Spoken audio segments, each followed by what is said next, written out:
एक बच्चा जिद पर अड़ गया, बोला कि मिर्ची खाऊंगा। घर वालों ने बहुत समझाया पर नहीं माना।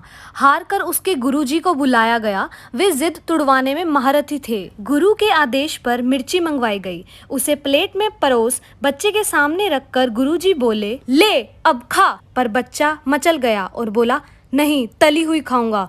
गुरु ने मिर्ची तलवाई और दहाड़े, ले अब चुपचाप खा। बच्चा फिर गुलाटी मार गया और बोला, नहीं, आधी खाऊंगा। मिर्ची के 2 टुकड़े किए गए। अब बच्चा गुरुजी से बोला, पहले आप खाओ तभी मैं खाऊंगा।